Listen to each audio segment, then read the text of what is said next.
Grâce et paix en Jésus-Christ, le seul Sauveur et Seigneur. La fin des temps n'est pas la fin du monde. Elle est son vecteur directeur. Dans 1 Pierre 4, verset 7, la parole de Dieu nous dit que la fin de toute chose est proche. Soyez donc sages et sobres pour vaquer à la prière. La fin de toute chose est proche. Soyez donc sages et sobres pour vaquer à la prière.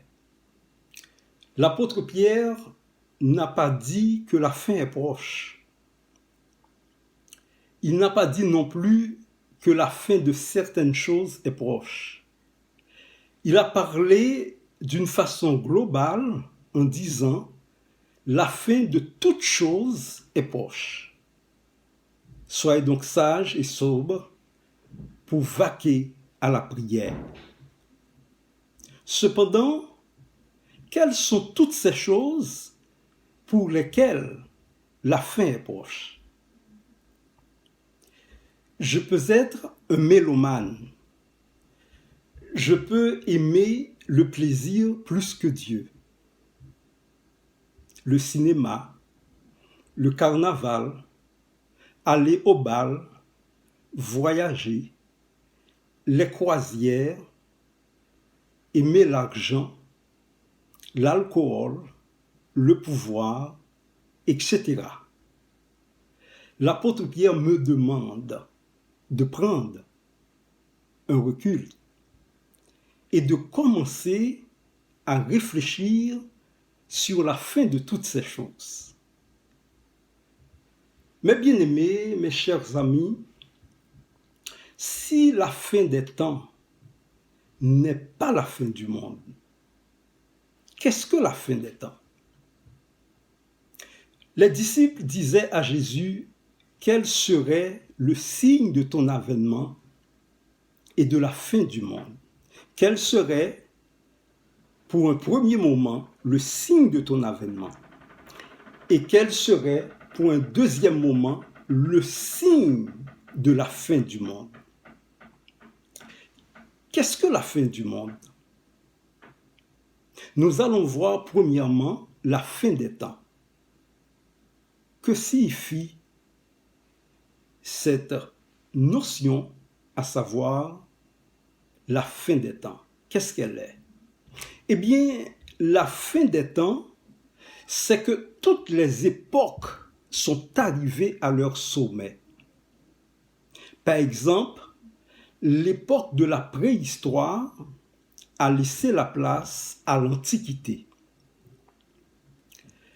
L'Antiquité, en 476, avec la chute de l'Empire romain d'Occident, l'Antiquité a laissé la place au Moyen Âge. Et en 1453, c'est la fin du Moyen Âge avec la prise de Constantinople par les Ottomans. Et c'est le début de la Renaissance. Donc, après la Renaissance, on parle des temps modernes, les temps contemporains et la modernité en général, et pour entrer par la suite dans le postmodernisme.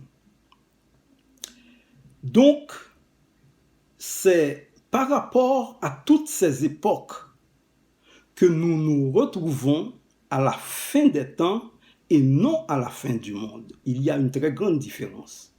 Cependant,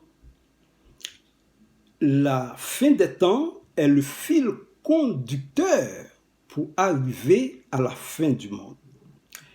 Ainsi, c'est le retour de Jésus-Christ qui va marquer cette fin des temps, selon le calendrier humain. Autrement dit, l'avènement du Seigneur Jésus-Christ va ouvrir la porte au temps de la grande tribulation, comme vous le savez, et car un signal donné au son de la trompette de Dieu, par la voix d'un archange, les morts en Christ ressusciteront, et le Seigneur lui-même descendra du ciel.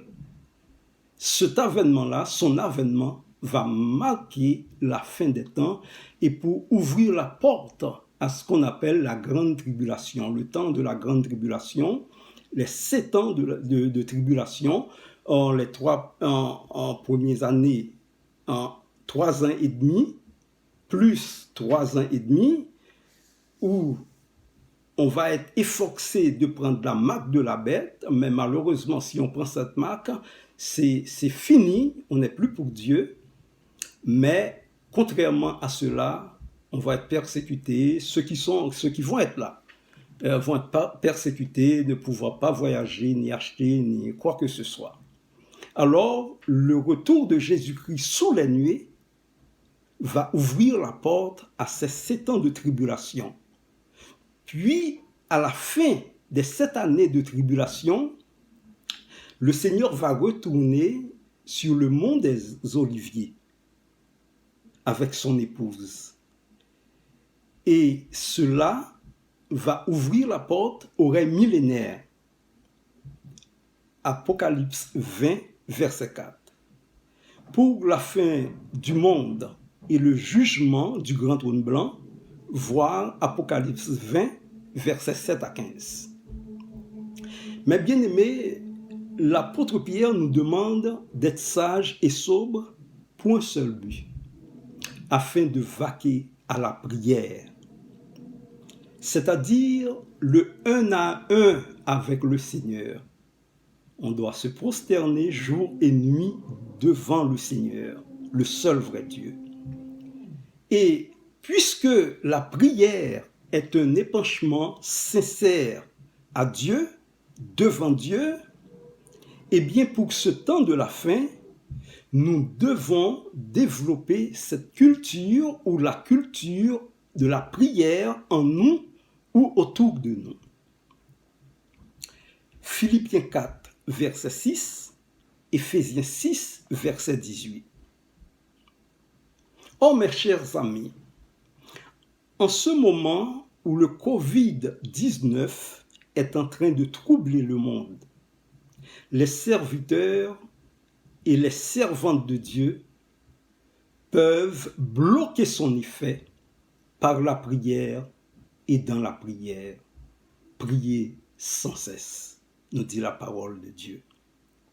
Qu'est-ce que le Covid-19? Qui ça Covid-19 l'en est? Qu'est-ce que cela? Ce virus, comme a précisé le Seigneur, est une plaie qui devient un grand malheur utilisé par les aptitudes de l'homme d'une telle façon qu'ils ont créé un être humain monstrueux, lequel a manipulé ce virus pour lui donner la capacité d'éliminer les personnes âgées et les personnes fragiles. Voilà.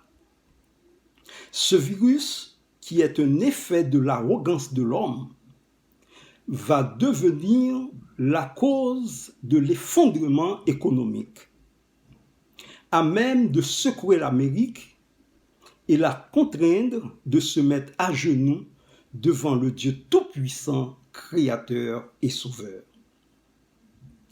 Le Seigneur observe ce virus. Il est sous son contrôle et cela va servir à sa gloire. Peuple de Dieu, ne soyez pas dans la peur, car le Seigneur va venir au secours de ses bien-aimés et les rapprocher de lui. En toute situation, nous devrions nous réjouir. Philippiens 4.4. Réjouissez-vous toujours dans le Seigneur. Je le répète, réjouissez-vous. Car le Seigneur touche des vies au travers de cette tragédie. Cependant, nous devons repousser ce mal, puisque la volonté du Seigneur est que règne la paix et l'harmonie, l'amour et la sécurité. Mes chers amis, vous êtes chargés, vous êtes fatigués. vous êtes troublés. Venez donc à Jésus pour avoir la paix et la tranquillité d'esprit, le calme et le repos. Venez, le Seigneur nous attend. C'est le temps de dire oui et amen. Soyez bénis en son nom glorieux. Amen, amen et amen.